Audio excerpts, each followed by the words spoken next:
अल्हम्दुलिल्लाह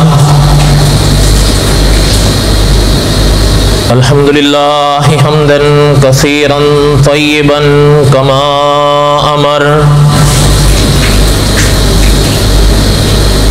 व नशहदु अल्ला इलाहा इल्लल्लाह वहदहु ला शरीक लह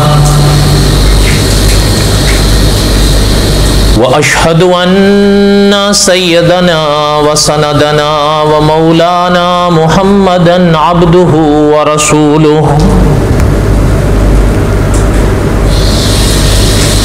अम्मा बाद आऊज़ु बिल्लाहि मिनश शैतानिर रजीम बिस्मिल्लाहिर रहमानिर रहीम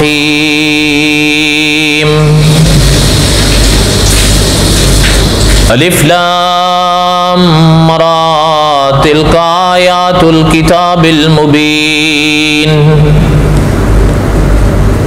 इन्ना अंज़लनाहु क़ुरआनन अरबिय्यन लअल्लकुम ताक़िलून नहनु नक़ुस्सु अलैका अहसनल क़सस बिमा औहैना इलैका हाज़ल क़ुरआन व इन कुन्त मिन क़ब्लिही लमिनल गाफ़िलीन।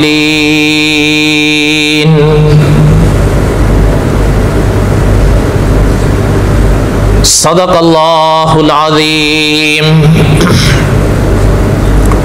व बल्लगना रसूलुहुन नबियुल करीम व नहनु अला ज़ालिक लमिनश शाहिदीन वश्शाकिरीन वल्हम्दुलिल्लाहि रब्बिल आलमीन। अल्लाहुम्मा सल्लि अला मुहम्मदिन व अला आलि मुहम्मद कमा सल्लैता अला इब्राहीम व अला आलि इब्राहीम इन्नका हमीदुम मजीद। अल्लाहुम्मा बारिक अला मुहम्मदिन व अला आलि मुहम्मद कमा बारकता अला इब्राहीम व अला आलि इब्राहीम इन्नका हमीदुम मजीद।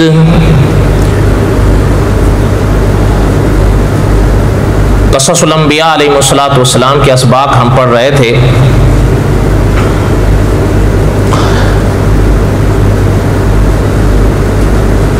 और हजरत आदम अलैहिस्सलातु वस्सलाम से लेकर हजरत शुएब अलैहिस्सलातु वस्सलाम तक जो खुदा के नबी, खुदा के अंबिया अलैहिस्सलाम गुजरे हैं, उनके कुछ हालात अपनी बिसात तक कहीं तफसील से कहीं इख्तिसार से पढ़े हैं। अब एक अगली कड़ी को पढ़ने का इरादा है और दुआ भी है और दरख्वास्त भी है। आप भी दुआ करें कि अल्लाह ताला उन वाक़यात को सही हक पढ़ने की और फिर मुझे भी और आपको समझने की भी और फिर उन पर आमाल की भी तौफीक नसीब फरमाए। उलमा ने लिखा, जिन अंबिया अलैहिस्सलातु वस्सलाम के हम वाक़यात पढ़ते हैं या सुनते हैं, उन मकासिद में एक मकसद ये है कि उन अंबिया अलैहिस्सलातु वस्सलाम की तालीमात में जो अकायद के असबाक हैं या आमाल के असबाक हैं, मैं भी याद करूं, आप भी याद करें, आप भी अमल करें, मैं भी अमल करूं। गौर से, ध्यान से मेरी ये थोड़ी सी बातों को सुनो आप। खुदा के जिन नबी की आज हम जो बातें पढ़ने जा रहे हैं, उलमा ने लिखा है कि कुरान पाक में अलहम्द की अलिफ से लेकर वन्नास के सीन तक 3 अंबिया अलैहिस्सलातु वस्सलाम के वाक़यात अल्लाह ने अपनी किताब में बहुत ज्यादा बयान फरमाए। उनमें एक हैं हजरत इब्राहीम अलैहिस्सलाम, जिनके वाक़यात हमने पढ़े और कई अक़सात में पढ़े। और दूसरे वो हैं जिनके वाक़यात आज हमने पढ़ने हैं इंशाअल्लाह। और कुरान मुक़द्दस में अल्लाह ज़ुल जलाल वल इकराम ने जहां इनका तज़किरा बयान फरमाया, बड़े अजीब अल्फाज इरशाद फरमाए। वज़कुर फिल किताबि मूसा इन्नहू कान मुखलसन व कान रसूलन नबिया। अल्लाह ज़ुल जलाल वल इकराम ने अजीबो गरीब अल्फाज इस्तेमाल फरमाए, इरशाद फरमाए। अल्लाह यानी अकाबिर ने फरमाया, ये जो वज़कुर फिल किताब मूसा है ना, ये अल्लाह ज़ुल जलाल वल इकराम फरमा रहे हैं कि मेरे इस पाक किताब में मेरे मूसा का तज़किरा पढ़ो। इन्नहू कान मुखलसन व कान रसूलन नबिया। बेशक अल्लाह फरमाते हैं इसमें कोई शक ही नहीं कि वो मेरे मुंतखब बंदे थे। इन्नहू काना मुखलसन, वो अल्लाह के मुंतखब, अल्लाह का इंतखाब थे। वकाना रसूलन नबिया, अल्लाह ने फरमाया वो मेरे रसूल भी थे, वो मेरे नबी भी थे। वनादैनाहु मिन जानिबित तूरिल अयमन, अल्लाह ने फरमाया हमने उन्हें तूर की दाईं जानिब से निदा दी। वकर्रबनाहु नजिया, और हमने उन्हें अपना राजदार बनाते हुए उन्हें अपना कुर्ब अता किया। अल्फाज देखें आप, अगर इन अल्फाज की गहराई में आप जा सकें, यानी अल्लाह फरमा रहे हैं हजरत मूसा की ये शान है कि हमने उन्हें तूर की दाईं जानिब से आवाज दी। इसकी तफसीलात इंशाल्लाह आगे आएंगी। और फरमाया कि हमने उन्हें अपना राजदार बनाया, उन्हें अपना कुर्ब अता किया। और जी आप खुद सोचें, जिन पाक जात को अल्लाह अपना कुर्ब नसीब फरमा दे। हालांकि अगर आप थोड़ा सा गौर फरमाएं, इंसान और खुदा के नेक बंदे हमेशा इसी की तो जुस्तजू करते हैं कि हम खुदा के करीब हो जाएं।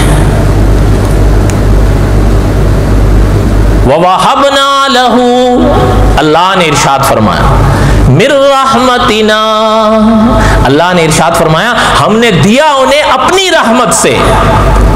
ववहबना लहू मिर रहमतिना अखाहु हारून नबिया, हमने अपनी रहमत से उनके भाई को नबी बनाकर उनको अता किया था। तो उलमा ने लिखा है कि अल्लाह ज़ुल जलाल वल इकराम के अंबिया में ये हजरत मूसा अलैहिस्सलातु वस्सलाम दूसरे वो पैगंबर हैं जिनका तज़किरा अल्लाह ज़ुल जलाल वल इकराम ने कुरान पाक में बहुत ज्यादा बयान फरमाया। इतना ज्यादा बयान फरमाया कि मौलाना अब्दुल रहमान साहब मज़ाहिरी अपनी किताब हिदायत के चिराग में लिखते हैं कि कुरान पाक की 514 आयतें ऐसी हैं जिनमें अल्लाह ताला ने अपने हजरत मूसा, हजरत हारून अलैहिस्सलाम और बनी इसराइल और फिरौन के वाक़यात को बयान फरमाया है। 514 आयतें हैं कुरान की। अच्छा, आगे एक सवाल आया कि हजरत मूसा अलैहिस्सलाम के तज़किरे जब इतने ज्यादा हैं तो हजरत मूसा का नाम कुरान में कितनी दफा आया? तो साथ ही आगे हजरत ने लिखा है कि अलहम्द की अलिफ से लेकर वन्नास के सीन तक पूरे कुरान में हजरत मूसा का 107 दफा अल्लाह ने नाम जिक्र फरमाया। ये एहसास है हजरत मूसा की, ये शान है जो अल्लाह ने उनको बख्शी है। आप खुद सोचें, खुदा के कलाम में एक दफा भी नाम आ जाए और हजरत मूसा का 107 दफा आ रहा है, ये शान है या नहीं? इसलिए उलमा ने लिखा है कि हजरत इब्राहिम के बाद अलैहिस्सलाम खुदा के जिन नबी के तज़किरों से कुरान भरा पड़ा है वो हजरत कलीम में है। और तीसरे इंशाअल्लाह इनके वाक़यात हमने पढ़ने हैं, जब पहुंचेंगे तो आपको बता दूंगा। दो तो बता दिए हैं ना, हजरत इब्राहिम और हजरत, तीसरे के जब वाक़यात पढ़ेंगे इंशाअल्लाह तो फिर वो भी बता दूंगा इंशाअल्लाह कि वो तीसरे कौन से हैं। अच्छा, इब्तिदाइया सुने, हजरत मूसा अलैहिस्सलाम के वाक़यात को हमने पढ़ना है। आम तौर पर इस बाब में 4 चीजें चलती हैं उन्वान के तौर पर। ध्यान से गौर से मेरी बात को सुनिए और तवज्जो ना हटे वरना बात नहीं समझ में आई। एक तो है हजरत कलीम खुद अलैहिस्सलाम, दूसरी बात हजरत हारून, एक तो है हजरत मूसा खुद, दूसरे हैं हजरत हारून, तीसरी है कौम बनी इसराइल। इनकी मुस्तकिल तारीख है, ये तब भी थे, ये अब भी हैं। और शायद मैंने किसी साहब का दर्स में भी अर्ज किया था, हैरानगी होती है। यानी आप देखें,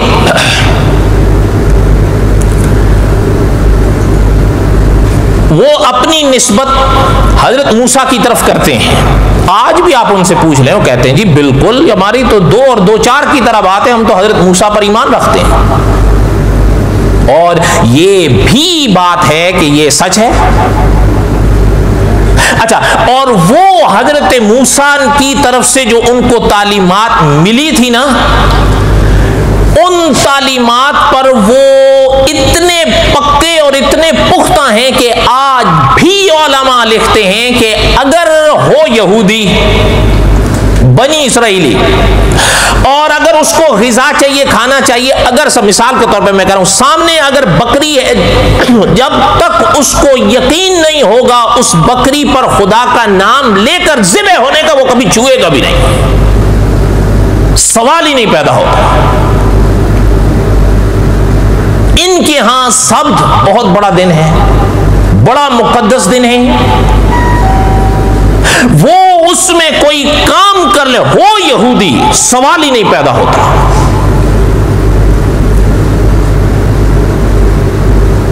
बात समझ रहे हैं आप मेरी?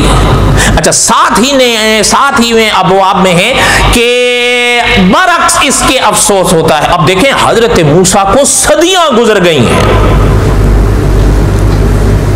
हजरत मोहम्मदुर रसूलुल्लाह सल्लल्लाहु अलैहि वसल्लम से पहले हजरत ईसा हुए हैं, हजरत ईसा से भी पहले हजरत मूसा हुए हैं। उलमाए तारीख का फैसला यह है, मुहक्किकीन का, कि 16वीं सदी कबल मसीह में हजरत मूसा का जमाना मिलता है। कौन से सन में? 16वीं सदी कबल मसीह में। यानी हजरत मसीह से भी कितना पीछे जाना है। अच्छा, उसके बावजूद उन पर आज भी उनकी तालीमात पर वो इस तरह पुख्ता हैं। लेकिन हजरत मुहम्मदुर रसूलुल्लाह सल्लल्लाहु अलैहि वसल्लम का यह दौरे नबूवत है। इसलिए मैं कहने का मकसद ये है मेरे भाई कि हो वो मतलब यहूदी और ऐसे ज़बीहे को खा जाएं जिसका उन्हें यकीन ना हो कि इस पर खुदा का नाम ले, सवाल ही नहीं पैदा होता। इतने पक्के हैं वो आज भी उस पर। मौलाना अमीन उकाड़वी रहमतुल्लाह अलैह फरमाया करते थे, खूबी मान लेनी चाहिए चाहे गैरों में भी हो। कोई बात समझ में आई? बहरहाल ये तो हकायक हैं, अब ये छोड़े तो नहीं जा सकते, लेकिन इनकी कुछ ना कुछ तफसीलात आगे पढ़ेंगे हम इंशाअल्लाह, अपने मौके पर आएंगे। कहने का मकसद ये है कि इस बाब में 4 नाम उन्वान से चल, हजरत कलीम का अपना, हजरत हारून का अलैहिमुस्सलाम, तीसरा कौम बनी इसराइल का, और चौथा फिरौन का। और इस पर भी कई बहसें हैं, लेकिन 12 सारी तो ना हम पढ़ेंगे ना मेरे हाल में जरूरत है, बस खुलासा पढ़ लेंगे। वो अब इस बहस में क्या जाना कि जी वो उसका नाम क्या था, क्योंकि जाहिर बात है फिरौन अलकाब थे, फराइना ये कोई नाम तो नहीं थे, एक बात। दूसरे बात उसका नाम क्या था, अच्छा तीसरे उसके बाप का नाम क्या था, चौथा वो किस जमाने में था। बहरहाल इन तफसीलात में हम नहीं जाएंगे इंशाल्लाह, इसलिए कि बहरहाल इसकी जरूरत नहीं, जितनी हद तक इस्लामी तारीख बयान करती है बस उसको बयान करते हैं इंशाल्लाह, और वो हमारी इबरत के लिए, सबक के लिए काफी है। सही बात है, गलत बात। अब आइए हजरत मूसा की तारीख को दोहराने के लिए कदम ब कदम चलेंगे ना इंशाल्लाह, मंजिल ब मंजिल। पहला मरहला हजरत मूसा का है कि इस पर अकाबिर उन्वान कायम करते हैं हजरत कलीम का। और ये भी याद रखें कि एक सवाल हुआ उलमा में कि हजरत कलीम अलैहिस्सलाम के वाक़ात अल्लाह जुल जलाल वल इकराम ने अपने कलाम में बहुत ज्यादा क्यों बयान फरमाए। उलमा ने इसके कई जवाब दिए। एक सुन लें जो आम फाहम भी है, आपके जहन के करीब भी है, आपको समझ में भी आ जाएगा। सारी तो नहीं सुना सकते ना। कई अकाबिर ने वजूहात लिखी हैं कि अल्लाह के कलीम के तज़किरे क्यों सबसे ज्यादा बयान हुए, लेकिन उनमें से सिर्फ एक वजह सुन लें। उलमा ने लिखा है कि हजरत मूसा अलैहिस्सलातु वस्सलाम का एहसान है इस उम्मत मोहम्मद पर सल्लल्लाहु अलैहि वसल्लम। और वो क्या है, वो आपको भी याद होगा, वो हमें भी याद है कि हुजूर अलैहिस्सलातु वस्सलाम जब मेराज पर तशरीफ ले गए, और आप ये मुझसे बेहतर जानते हैं कि हुजूर अलैहिस्सलातु वस्सलाम के बड़े मौजज़ात में से एक मेराज हुजूर का बड़ा मौजज़ा है। हुजूर अलैहिस्सलातु वस्सलाम की हजरत कलीम से मुलाकात हुई, और जाते भी हुई और आते भी हुई, बैतुल मक़दस में भी हुई और आसमानों पर भी हुई। और ये आप मुझसे बेहतर जानते हैं, उलमाए मुहद्दिसीन लिखते हैं कि जब हुजूर अलैहिस्सलातु वस्सलाम वापस आए अल्लाह की पाक बारगाह से नमाज के अहकामात लेकर, कितनी नमाजों के हुक्म लेकर आए थे? 50। अच्छा, हजरत मुहम्मदुर रसूलुल्लाह सल्लल्लाहु अलैहि वसल्लम को कौन आसमानों पे मिले थे और क्या पूछा था? क्या मिला, कितने मिला? आका ने क्या इरशाद फरमाया? अच्छा, अल्लाह के कलीम ने क्या इरशाद फरमाया? ले जाइए या वापस जाइए, है ना? अच्छा, जाते रहे आते रहे, आते रहे जाते रहे, जाते रहे आते रहे। किस्सा मुख्तसर, ये तफसीलात इंशाअल्लाह क़ससुल अंबिया की आखिरी कड़ी में आएंगी। कहने का मकसद ये है, जब आखिरी मरहला आया तो उलमा ने लिखा है कि हजरत कलीम ने फरमाया, आका एक चक्कर और लगाए। मौलाना ज़ियाउल कासमी रहमतुल्लाह अलैह एक दफा तकरीर कर रहे थे गालिबन, तो जब यहाँ पहुंचे तो एक जो है थोड़ा सा मस्त हो गया।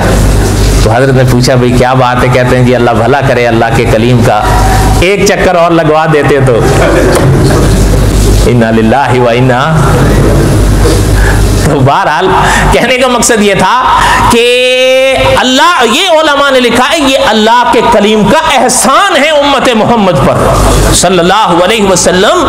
आप देखें कि आज 5 नमाजें कितने पढ़ते हैं, मैं कितनी पढ़ता हूं, आप कितनी पढ़ते हैं? अच्छा, जब 5 नहीं पढ़ पाते, 50 कैसे पढ़नी थी? हत्ता कि उलमाए तारीख ने लिखा है कि अल्लाह के कलीम ने फरमाया था कि आका मेरी उम्मत पर 3 फर्ज थी, वो 3 नहीं पढ़ सकते, 5 कैसे पढ़ेंगे? एक चक्कर आप और लगाइए। हम 5 पढ़ते हैं, सच बताओ और बोलो तो सही। अल्लाह करे, कोशिश किया करें बिल्कुल। और कारी अब्दुल, अच्छा एक और चीज भी सुने, यानी हजरत जुनैद बगदादी बनने की कोशिश मत किया करो कि एक दिन 1000 रकात नफल अल्लाहु अकबर और उसके बाद छुट्टी ना। हदीस रियाजुस सालिहीन में हदीस है, जो इमाम नववी रहमतुल्लाह ने जो लिखा, जिसका माना है कि थोड़ा करो लेकिन हमेशा करो। अगर मेरे साथ कह दें थोड़ा करो लेकिन, एक बात। दूसरी बात, बारीकियों में मत पड़ा करो। ओ जी ये हो गया, ओहो जी जरा छींटे आ गए, ओ जी बारिश का पानी उत्ते आ गया जी, बारिश का पानी ऊपर आने क्या हो गया? इन बारीकियों में मत जाया करो। मुदर्रे से हरम फरमाते हैं, वुजू करके अल्लाह के हुक्म पर अमल कर लो, बाकी कुदरत पे छोड़ दो। और कारी अब्दुल याब साहब रहमतुल्लाह अलैह इसी चीज को यूं समझाया करते थे, वुजू करके नमाज पढ़ लो इस उम्मीद पर कि अल्लाह कबूल फरमाए। बस जो मेरे और आपके बस का काम है हमने वो करना है, जो कुदरत का काम है वो कुदरत पर छोड़ दो। मुझे और आपको किसी ने ये नहीं कहा कि हजरत जुनैद बगदादी बन जाओ, वो तो मेरे और आपके बस में भी नहीं है। इसलिए कहने का मकसद यह है कि उलमा ने लिखा है हजरत कलीम का इस उम्मत मोहम्मद रसूलुल्लाह पर सल्लल्लाहु अलैहि वसल्लम बहुत बड़ा एहसान है। इसलिए अल्लाह की शान यह है, अल्लाह ने भी उन कलीम के तज़किरों से कुरान को भर दिया है। अभी बताया सिर्फ नाम अल्लाह ने कितनी दफा जिक्र फरमाया? 100। याद रहेगा या नहीं याद रहेगा? अच्छा, हुजूर सल्लल्लाहु अलैहि वसल्लम का नाम कुरान में कितनी मर्तबा है? बस नहीं, ये इशारा किए हो आप? हाँ तो नहीं। आप देखें ना जी, ये माशाल्लाह अहले सुन्नत व जमात है ना, मैं भी और आप भी। इसलिए अपना मुदर्रिस हरम फरमाते हैं कि एक निस्बत पुराने दौर में हुआ करती थी हमारी सुन्नी अहले सुन्नत, वो अहले सुन्नत की राह के मुताबिक थी। लेकिन अब मैं और आप जो सुन्नी है ना, ये सुन से निस्बत है। ऐसे सुन हुए हैं जैसे इंजेक्शन लगाने के लिए डॉक्टर नहीं सुन करता, जो मर्जी कर लो, जमीन गुंबद न गुंबद गोल। खैर, मेरे कहने का मकसद यह था कि उलमा ने लिखा है हजरत कलीम का बहुत बड़ा एहसान था, इसलिए अल्लाह ने अपने कलाम को हजरत मूसा के तज़किरों से भरा। हजरत कलीम अलैहिस्सलाम की तारीख के बाब शुरुआत में उलमा ने लिखा, पहली बात, दो तो मैंने जिक्र कर दी हैं, कुरान पाक की कितनी आयतों में हजरत का तज़किरा है अभी बताया है, कुरान पाक की कितनी आयतों में कितनी मरतबा हजरत का नाम है अभी जिक्र कर दिया है। तीसरी चीज जिस पर अकाबिर ने बहस फरमाई है तारीख के हवाले से, याद रखें कुरान उसको बयान नहीं करता, कुरान तो कुरान है, इख्तिसार से काम लेता है। लेकिन तारीख में बहरहाल है कि उलमाए तारीख की तहकीक ये है कि हजरत कलीम अलैहिस्सलाम 1600 कबल मसीह यानी 16वीं सदी कबल मसीह में गुजरे हैं। गालिबन सन 1530 कबल मसीह उन हजरात ने लिखी है, 16वीं सदी हो गई, लेकिन याद रखें कबल मसीह है। एक बात।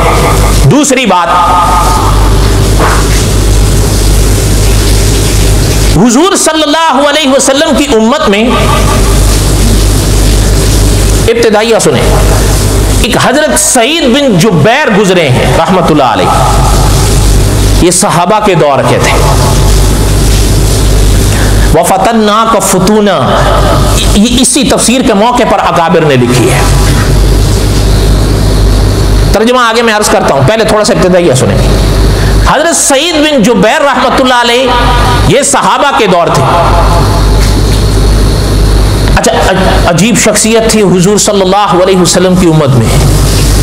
उलमाए तारीख ने आज भी लिखा है उस जमाने के मुसलमानों के बयानात, फरमाया या हमने हजरत सईद बिन जुबैर को पढ़ते देखा है, या इनको पढ़ाते देखा है, या इनको मस्जिद में देखा है, चौथी जगह हमने नहीं देखा।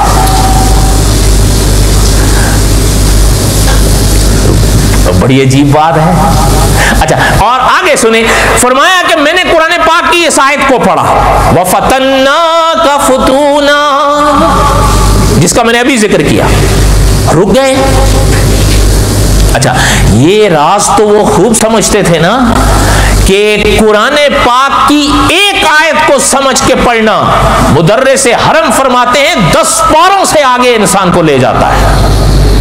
इंसान आयत एक भी ना समझे, पढ़ ले 10 पारे, तो तिलावत का सवाब तो होगा, लेकिन बहरहाल समझ के पढ़ने की जो बात होती है वो तो एक अलग मुकाम है। सही बात है या गलत बात है? फरमाया मैंने इस आयत पाक को पढ़ा तो मुझे ख्याल आया कि इन पाक जुमले में अल्लाह ने जिन आजमाइशों का जिक्र फरमाया है वो कौन सी आजमाइशें थी जो अल्लाह के कलीम की ली गई। फरमाया मैं हजरत इब्ने अब्बास रजी अल्लाह अन्हुमा के पास आया। ये सुन ले, थोड़ी सी तवज्जो दीजिएगा मेरी तरफ, इधर उधर खुजलियां बुजलियां बस कर दें, वरना ना मेरी तबीयत जमेंगी और ना आप लोग समझ पाओगे। थोड़ा सा दुरूद शरीफ पढ़ लो, अल्लाहुम्मा सल्ली अला सय्यदिना व मौलाना मुहम्मदिन व अला आले सय्यदिना व मौलाना मुहम्मदिन व बारिक व सल्लिम व सल्ली अलैहि। हुजूर का नाम आया करे तो दुरूद और सलाम पढ़ लिया करो। मेरे ख्याल में इंशाल्लाह इसमें कोई तकलीफ भी नहीं होगी और कोई ज्यादा वक्त भी नहीं लगेगा, क्योंकि मेरी नजर में नहीं आ रहा है कि किसी के होंठ माशाल्लाह हिलते हों। हो सकता है दिल में आप पढ़ते हों, लेकिन अभी तक मैं उस मकाम पे नहीं पहुंचा कि आपके दिल देख लूं। इसलिए हुजूर का नाम आया करे तो ये याद रखा करें, ये ईमान की निशानी है। हुजूर का नाम आए तो क्या पढ़ेंगे? सल्लल्लाहु, ये मुख्तसर दुरूद है, इसको पढ़ लिया। अच्छा, हजरत सईद बिन जुबैर फरमाते हैं मैंने इस आयत पाक को पढ़ा, ये सूरत त्वाहा की आयत नंबर 40 है, उस आयत नंबर 40 का ये जुमला है। फरमाया मैंने पढ़ा तो मैं सोच में आया कि वो कौन सी आजमाइशें थी। फरमाया मैं हजरत इब्ने अब्बास रजी अल्लाह अन्हुमा के पास आया। हजरत इब्ने अब्बास रजी अल्लाह अन्हुमा ये हुजूर के शागिर्द थे सल्लल्लाहु अलैहि वसल्लम, हुजूर के सहाबी भी थे, हुजूर के शागिर्द भी थे और हुजूर के चाचा के बेटे भी थे, रिश्तेदारी भी थी। हजरत अब्दुल्ला बिन अब्बास, तो हजरत अब्बास कौन थे? हुजूर के चाचा थे और हुजूर के उन चाचों में से थे जिन्होंने हुजूर का कलमा पढ़ा है, इकरार किया है, हुजूर पर ईमान लाए। ये उनके बेटे थे। और आप सल्लल्लाहु अलैहि वसल्लम ने जब इस दुनिया से पर्दा फरमाया उस वक्त हजरत अब्दुल्ला बिन अब्बास की उम्र 13 साल उलमा ने लिखी, लेकिन हुजूर ने पढ़ाया, हुजूर सल्लल्लाहु अलैहि वसल्लम की सोहबत मिली। आप हैरान होंगे कि अकाबिर के फैसले तारीख में मिलते हैं। वो फरमाते हैं एक दफा हजरत इब्ने अब्बास रजी अल्लाह अन्हुमा बसरा आए, तो जब बसरा आए तो उलमा के अल्फाज आज भी किताबों में मिलते हैं कि लोगों ने जब हजरत इब्ने अब्बास को देखा फरमाया वमा फिल अरबी मिसलहू जिस्मन व इल्मन व बयानन व जमालन व कमालन, किसी चीज में सानी नहीं था उनका। तो बहरहाल अल्लाह ताला आप सबके हम सबके हामी और नासिर हों। वमा अलैना इल्लल बलागुल मुबीन। आगे आगे आ रहे हैं, सुन्नतें पढ़।